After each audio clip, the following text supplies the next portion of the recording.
તો રાજકોટમાં પીજીવીસીએલે વિદ્યુત સહાયકની ભરતી માટે પરીક્ષા લીધા બાદ 1 વર્ષ સુધી ભરતી ન કરાતા 6000 થી વધુ બેરોજગાર યુવાનોના ભવિષ્ય સામે પ્રશ્નાર્થ સર્જાયો છે। પીજીવીસીએલની કોર્પોરેટ ઓફિસની બહાર 2 દિવસથી 100 થી વધુ ઉમેદવારો 300 યુવાનો સાથે ધરણા પર બેઠા છે। ધરણાના ત્રીજા દિવસે એનએસયુઆઈના પ્રદેશ પ્રમુખ સહિત સૌરાષ્ટ્ર, કચ્છ અને ગુજરાતના ખૂણે ખૂણેથી ઉમેદવારો પહોંચ્યા હતા। ન્યાય નહીં મળે ત્યાં સુધી આંદોલન ચાલુ રાખવાની એનએસયુઆઈના અને ઉમેદવારોએ ચીમકી ઉચ્ચારતા આંદોલન વધુ ઉગ્ર બને તેવી પણ શક્યતાઓ છે। વર્ષ 2023માં પીજીવીસીએલે ઇલેક્ટ્રિક આસિસ્ટન્ટની ભરતી માટે પરીક્ષા લીધી હતી। મોટાભાગના ઉમેદવારોને 90 માર્ક્સ મળ્યા છે। પીજીવીસીએલના આસિસ્ટન્ટ જનરલ મેનેજર કટારાએ ઉમેદવારોને આરટીઆઈમાં બતાવેલી 361 જગ્યાની માહિતી ખોટી હોવાનું જણાવતા આશ્ચર્ય થયું છે। પરીક્ષા બાબતે વિદ્યાર્થીએ કરેલી આરટીઆઈમાં 361 જગ્યાઓ ખાલી હોવાની માહિતી આપવામાં આવી હતી।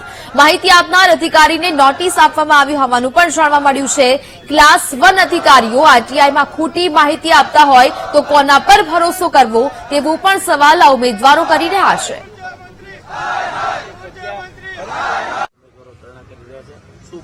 છેલ્લા 72 કલાકથી ખાધા કડકથી ઠંડીમાં તડકામાં બેઠી અને આ વિદ્યાર્થીઓ ધરણા કરી રહી છે। ખાસ માંગણી એ છે કે જે પીજીવીસીએલે GSO4 મુજબ ભરતી કરવાની હોય છે એ આજ સુધી ભરતી કરીને ત્યાં તમામ ઉમેદવારો ક્વોલિફાઈડ ઉમેદવારો છે, 90 માર્ક વાળા ઉમેદવારો છે। ત્યારે ક્લાસ 4માં જો 90 માર્ક હોય તો એ ખૂબ વિશેષ વાત કહેવાય। જ્યારે GSO4 મુજબ ને આ લોકોને ભરતી કરવાની વાત આવી ત્યારે ફરી ગયા કે ભાઈ અમારી પાસે જગ્યા નથી, પણ આરટીઆઈમાં સ્પષ્ટ ઉલ્લેખ છે કે 365 જગ્યા તો ખાલી આ 8 ડિવિઝનમાં છે। આવા કુલ 46 ડિવિઝનો છે। તો સરકારને અને પીજીવીસીએલ ભરતી કરવામાં વાંધો શું છે? અમારી એક જ માંગણી છે કે જે આ વિદ્યાર્થીઓ છે જે મેરિટ લિસ્ટમાં આવે છે, જે વેઇટિંગ પીરિયડ પૂરો થવા ઉપર છે, ઘણાની ઉંમર મર્યાદાઓ પૂરી થાય છે, તો એવા વિદ્યાર્થીઓને ન્યાય મળવો જોઈએ। જ્યાં સુધી ન્યાય નહીં મળે ત્યાં સુધી અમે અહીંયા ધરણા ઉપર બેઠવાના છીએ। અમે લોકોએ 2 વર્ષ એપ્રેન્ટિસ કરી અને 2 પરીક્ષાઓ પાસ કરી, પોલ ટેસ્ટ 2 વખત આપી અને અહીંયા આવ્યા છીએ।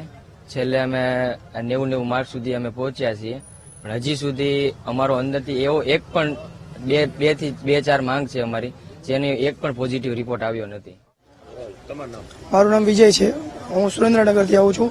અમે છેલ્લા 4 દિવસથી અહીંયા આવ્યા છીએ અને 3 દિવસથી અમે આંદોલન કર્યું છે। અમારી માંગ છે GSO4 મુજબ ભરતી કરો અને કાં તો અમારી સમય મર્યાદા વધારી દો। અમારી સમય મર્યાદા પૂરી થવામાં છેલ્લા 13 દિવસ રહ્યા છે। અમે 3-4 વખત અહીંયા આવી ગયા છીએ। આ લોકો એમ કહે છે ભરતી કરશું પણ ક્યારે કરશું? ભરતી કરશું પણ ક્યારે કરશું? અમે અમારી માંગ પૂરી થઈ જાય તો અમે સંતુષ્ટ છીએ। અમારા હવે કાલથી 1-2 લોકો એવા છે કે જે ભૂખ પણ ત્યાગ કરવા માટે તૈયાર થઈ ગયા છે। તો આ અમારી માંગ પૂરી થાય, GSO4 મુજબ ભરતી થાય, કાં તો સમય મર્યાદા વધે। જ્યાં સુધી આ નહીં થાય ત્યાં સુધી અમે આંદોલન જારી રાખશું।